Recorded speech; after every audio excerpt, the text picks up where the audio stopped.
Hello everyone, मैं doctor Tanuja कुमारी आप सभी का स्वागत अपने यूट्यूब चैनल में करती हूँ। आज मैं आप लोगों से मुगल काल में व्यापार के विषय में बात करूँगी। यदि हम मुगल काल में ट्रेड एंड कॉमर्स या व्यापार के विषय में हम यहाँ पे बात करते हैं तो ये भारतीय इतिहास में यदि हम वाणिज्य के क्षेत्र में प्रगति की बात करें तो इसमें महत्वपूर्ण स्थान रखता है। If we discuss about the development of trade and commerce during the Mughal rule in India, it holds an important place regarding the development of economic infrastructure or the economic setup during the Mughal rule and also in the coming times in Indian history. यदि हम मुगल काल में व्यापार और वाणिज्य के विषय में बात करते हैं तो यहाँ पे हम ये देखने को मिलता है कि भारत में न सिर्फ इस समय में आंतरिक व्यापार को बढ़ावा मिला था बल्कि विदेशों के साथ में भी व्यापार में हमें प्रगति देखने को मिलती है, जिस वजह से जो भारतीय इतिहास में मुगल काल के क्षेत्र में या मुगल काल में व्यापार और वाणिज्य के क्षेत्र में जो प्रगति हुई थी वह आगे आने वाले समय में जब ब्रिटिश शासन भारत में प्रारंभ हुआ उस समय में भी इसका हम योगदान कहीं ना कहीं देखने को हमें मिलता है और इसका योगदान रहा भी था। भारतवर्ष में मुगल शासन ने एक लंबे समय तक शासन कहा रहा था इनका या शासन इनके द्वारा जो किया गया था, इस वजह से मुगल शासन के काल में व्यापक प्रभाव भारतवर्ष के आंतरिक एवं बाहरी व्यापार में दृष्टिगोचर होता है। यदि हम यहाँ पे बात करते हैं कि किस प्रकार से आंतरिक और बाहरी जो व्यापार रहा था या विदेशों के साथ व्यापार रहा था उसमें किस प्रकार से प्रगति हुई थी, तो यहाँ पे हम ये कह सकते हैं कि शहर या जो नगर की बात करें तो मुगल काल में प्रत्येक शासक के द्वारा नगरों के यातायात व्यवस्था पर पर्याप्त ध्यान दिया गया और यही कारण है कि मुगल शासन काल में नगरों का तीव्र विकास भी हुआ था, जिसे हम यहाँ पे अर्बन रेवोल्यूशन के नाम से भी जानते हैं, जिसके कारण व्यापारी वर्ग सुरक्षित एवं सुविधा पूर्वक एक स्थान के दूसरे स्थान तक व्यापार करने के लिए प्रोत्साहित भी हुए थे। जहां तक मुगल शासन के समय व्यापार तथा वाणिज्य के सुविधा हेतु हम बात करें तो इसमें मुद्रा प्रणाली की भी बात करनी होगी, क्योंकि इस पर मुगल शासकों के द्वारा पर्याप्त ध्यान उस समय दिया गया था। और यहाँ पे यदि हम बात करें मुद्रा प्रणाली की तो इसमें भी हम विशेष डेवलपमेंट देखते हैं मुगल काल में। हमें यह भी दृष्टिगोचर होता है कि मुगलों के शासनकाल में विदेशी व्यापारिक एवं वाणिज्यिक प्रवृत्तियां बड़े स्तर पे हमें दिखाई देने लगी थीं। सच तो यह है कि मुगल शासनकाल में पुर्तगाली, फ्रांसीसी, अंग्रेज तथा डच भारत के साथ व्यापारिक संबंध स्थापित कर चुके थे, जिसके कारण मुगल शासनकाल में भारतवर्ष में व्यापार एवं वाणिज्य की काफी प्रचार एवं प्रसार तथा उन्नति भी हमें देखने को मिलती है। मुगल शासनकाल की विशेषता यह भी रही थी कि सभी शासक व्यापारियों के प्रति एक स्वस्थ दृष्टिकोण रखते थे। उनका यह विश्वास था कि व्यापारियों को सुरक्षा और सुविधा देना राज्य की जिम्मेदारी है और उन्हें पर्याप्त सुरक्षा और सुविधा देने से ही व्यापार और वाणिज्य का विकास होगा और जिससे कि जनसाधारण के साथ साथ राज्य का भी विकास के समक्ष हम देखते हैं कि जो अवसर है वह उपस्थित हुआ था।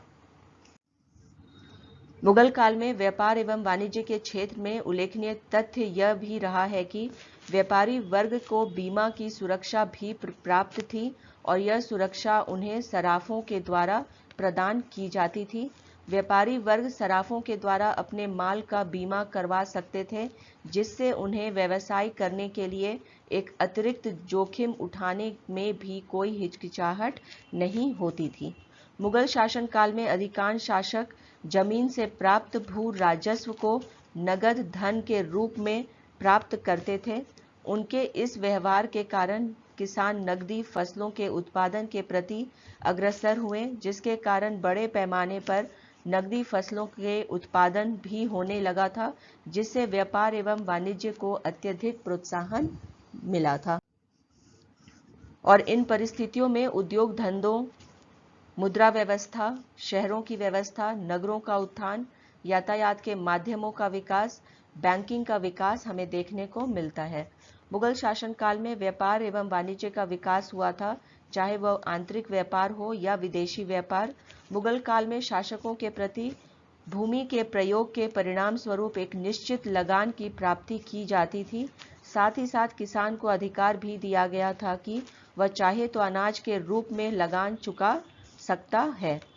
ऐसी स्थिति में शासक वर्ग के द्वारा इसे व्यापारियों की सहायता से गांव में ही बेच दिया जाता था तथा बचे हुए अनाज का 20% किसानों के द्वारा अनाज मंडी में पहुंचाया जाता था, जिसके परिणाम स्वरूप मंडियों के प्रचार प्रसार में भी तीव्र गति हुई थी या प्राप्त हुई थी उसे, तथा मंडियां छोटे छोटे कस्बों के साथ साथ नगरों में भी प्रसारित होने लगी थीं। तो यहाँ पे इस वजह से हम देखते हैं कि मंडियों के कारण कस्बों तथा नगरों का विकास हुआ और जिसका परिणाम यह हुआ कि वाणिज्य एवं व्यापार के क्षेत्र में अत्यधिक प्रगति भी हुई थी। मुगल के अधिकांश शासनकाल में राजनीतिक एकीकरण, ध्रुवीकरण के कारण शांति और सुव्यवस्था भी हमें दिखाई देती है। शासकों के द्वारा जनसाधारण के कल्याण हेतु सड़कों, सरायों का विशेष रूप से निर्माण करते हुए यातायात को काफी सुविधाजनक बना दिया गया था, जिससे व्यापार एवं वाणिज्य की तीव्र गति से मुगल शासनकाल में विकास संभव हो पाया था। तो यहाँ पे यदि हम देखते हैं कि मुगल काल में जिस प्रकार से नगरों का विकास हुआ तथा सड़कों का विकास भी हुआ था, इसके साथ ही साथ मुद्रा जो नीति रही थी उसमें भी हमें परिवर्तन देखने को मिलता है, जिस वजह से वाणिज्य व्यापार में बढ़ावा हुआ था। व्यापार एवं वाणिज्य के क्षेत्र में मुगल काल में जो उल्लेखनीय प्रगति हुई, उससे हमें यह जानकारी मिलती है कि इसके पीछे जो एक महत्वपूर्ण तथ्य रहा था वह यह था कि मुगल शासकों के द्वारा अपने शासनकाल में मुद्रा के रूप में चांदी के सिक्कों का प्रयोग भी किया गया था,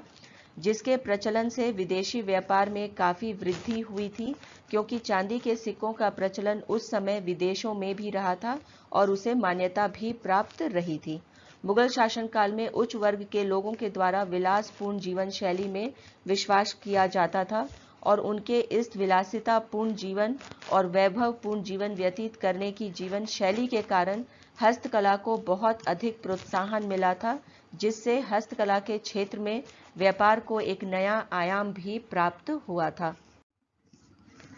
मुगल शासनकाल में व्यापार एवं वाणिज्य के क्षेत्र में जब हम विदेशी व्यापार के भौगोलिक सीमा को देखते हैं तो हमें स्पष्ट रूप से यह दिखाई देता है कि भारत का विदेशी व्यापार पुर्तगाली, डच, ब्रिटिश व्यापारियों के साथ काफी बड़े पैमाने पर हो रहा था, जिसके कारण भारत का व्यापार एवं वाणिज्य यूरोपीय बाजारों में भी तक जा पहुंचा था। यहाँ यह स्पष्ट रूप से दिखाई देता है कि अंग्रेजों ने भारत के साथ व्यापार करने में डच एवं पुर्तगालियों को काफी पीछे छोड़ दिया था, जिसके परिणाम स्वरूप भारत का सीधा संबंध इंग्लैंड के साथ प्रमुखता से स्थापित हो गया था। और यहाँ पे ये कहना गलत नहीं होगा, किसी के कारण हम कह सकते हैं कि आगे चल करके भारत में जो है ब्रिटिश एम्पायर की भी स्थापना हो पाई थी।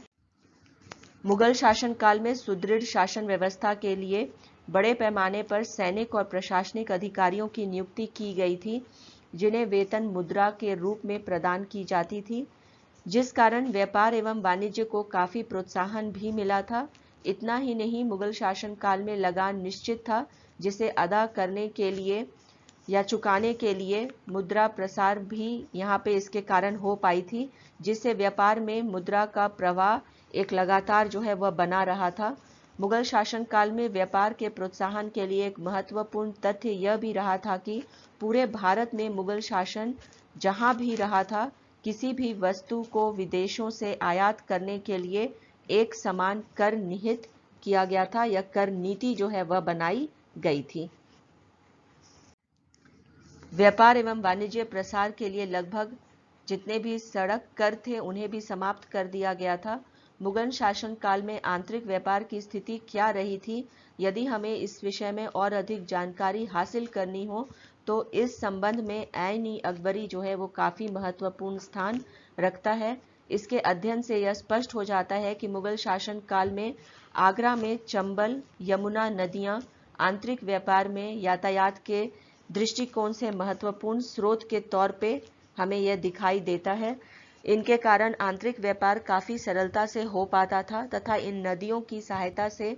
लोहा, उत्तम किस्म के कपड़े, अफीम, रुई, शीशा, नमक जैसे वस्तुओं को आगरा से विभिन्न स्थानों तक पहुंचाया जाता था। आगरा के अतिरिक्त सूरत से भी आंतरिक व्यापार का एक महत्वपूर्ण, यहाँ पे हम देखते हैं कि इसका केंद्र के रूप में विकास हुआ था, जहाँ से देश के उत्तर एवं दक्षिण भागों से सामान मंगाया जाता था तथा वहाँ से भेजा भी जाता था। बरहनपुर एक महत्वपूर्ण यातायात प्रदान करने का साधन रहा था, जिससे आगरा एवं सूरत के बीच काफ़ी सरलता से व्यापार एवं वाणिज्य के क्षेत्र में वृद्धि हो रही थी। अगर हम आगरा और सूरत के अतिरिक्त अन्य क्षेत्रों की बात करें तो हमारा ध्यान अहमदाबाद की ओर भी जाता है, क्योंकि यहाँ पे मुगल शासन काल में अपनी 20 मंडियों के लिए काफ़ी प्रसिद्ध यह रहा था, क्योंकि यह मंडियाँ काफ़ी विशाल रही थी। इस मंडी में आसपास के सभी गांव से अनाज एकत्रित किया जाता था तथा अनाज का बड़े स्तर पर व्यापार अहमदाबाद में होता था। अनाज के अतिरिक्त यहाँ रेशम, नील का भी व्यापार काफ़ी हद तक हमें देखने को मिलता। मुगल शासन काल में व्यापार एवं वाणिज्य क्षेत्र में एक उल्लेखनीय विशेषता यह रही थी कि मुगल शासन काल में विदेशी व्यापार में उल्लेखनीय प्रगति दृष्टिगोचर होता है। मुगल शासन काल में सिंध स्थित लारी के बंदरगाह से नील और रुई के सामानों को ईरान तथा अरेबिया भेजा जाता था। कैम्बे बंदरगाह से 30 से 40 जहाज वर्ष भर में रेशम और सूती कपड़ों को विदेश में पहुंचाने का कार्य किया जाता था। विदेशी व्यापार के अंतर्गत मुगल शासन काल में मुख्य रूप से चमड़े के सामान, कच्चा माल या कच्चा चमड़ा जो है वह, कागज, नील, लोहा, अदरक, चीनी, हींग, बहुमूल्य पत्थर, रुई का लगातार बंदरगाहों के माध्यम से जहाजों की सहायता से बाहरी देशों को भेजा जाता था। एक अनुमान है कि 10 लाख टन का विदेशी व्यापार मुगल शासन काल में 17वीं शताब्दी के पूर्वार्ध में कैम्बे बंदरगाह से किया जाता था। अहमदाबाद विदेशी व्यापार का एक महत्वपूर्ण केंद्र मुगल शासन काल में बन गया था, जहां से ईरान, तुर्की और अरेबिया को भारत में निर्मित कागज भेजा जाता था। सूरत में से चीनी, मसाले, चंदन, अफीम, नील विदेशों से को भेजा जाता था। विदेशी व्यापार के संदर्भ में एक उल्लेखनीय तथ्य यह है कि भारत से जो भी जहाज विदेश जाते थे, भारतीय सामानों को पहुंचाने के लिए वह अपने वापसी की यात्रा में सोने, चांदी और तांबे को वापस लेकर के आते थे। मुगल शासन काल में विदेशी व्यापार के कारण आर्थिक स्थिति में उल्लेखनीय सुधार दृष्टिगोचर होता है। मुगल शासन काल में व्यापार एवं वाणिज्य के क्षेत्र की एक महत्वपूर्ण घटना है। 1579 से 1580 ईस्वी के मध्य पुर्तगाली लोगों को मुगल सम्राट के शासकों के द्वारा भारत में व्यापार करने की अनुमति प्रदान की गई थी, जिसके कारण बड़े पैमाने पर हुगली से पुर्तगाली जौनपुर में निर्मित गद्दे, गलीचे, रेशमी कपड़े, शामियानों को विदेशों में भेज रहे थे। मुगल शासन काल में विदेशी व्यापार में हमें यह भी देखने को मिलता है कि बंदरगाहों का महत्व जो था वह अवर्णनीय बन गया है। वहीं स्थल मार्ग भी विदेशी व्यापार में महत्वपूर्ण स्थान निभा रहे थे। यदि हम स्थल मार्ग की बात करें तो मुगल शासन काल में लाहौर से काबुल तथा मुल्तान से कंधार जैसे प्रमुख सड़क मार्ग का प्रयोग व्यापारियों के द्वारा विदेश व्यापारी या विदेशी व्यापार के लिए किया जा रहा था। भारत में बुखारा से काबुल मार्ग के द्वारा घोड़े और गुलाम पहुंचाए जा रहे थे। टैबेनियो के अनुसार बुखारा से काबुल मार्ग के माध्यम से प्रति वर्ष 50,000 तक के घोड़ों का व्यापार किया जा रहा था। मुगल शासन काल में व्यापार एवं वाणिज्य क्षेत्र में यूरोपीय व्यापार का काफ़ी महत्वपूर्ण स्थान रहा है। अगर हम इतिहास के पन्नों को देखें तो यह स्पष्ट हो जाता है कि 16वीं शताब्दी में पुर्तगाली लोगों का भारत के व्यापार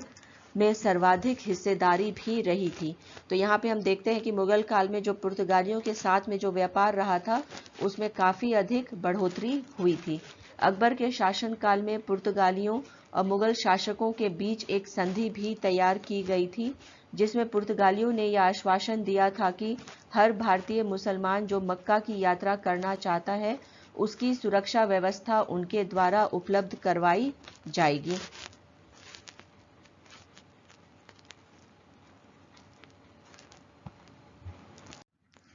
अकबर ने इस आश्वासन से खुश होकर उन्हें इस बात की स्वतंत्रता प्रदान की थी कि वह भारत में ईसाई धर्म का प्रचार प्रसार कर सकेंगे। 1602 ईस्वी में डच ईस्ट इंडिया कंपनी की स्थापना के साथ ही साथ विदेशी व्यापार के क्षेत्र में क्रांतिकारी परिवर्तन दिखाई देता है। मछलीपट्टनम, कासिम बाजार, नेगापट्टनम, पटना, कोचिन, बालासोर, सूरत में पुर्तगालियों ने महत्वपूर्ण व्यापारिक केंद्रों की स्थापना कर इस समय में व्यापार को उत्कर्ष पर या चरमोत्कर्ष पर पहुंचाने का प्रदान भी किया था। गंगा की निचली घाटी, गुजरात तथा कोरामंडल तट पर डच लोगों ने कारखाने खोलकर विदेशी व्यापार के क्षेत्र में नई शुरुआत भी प्रारंभ की थी।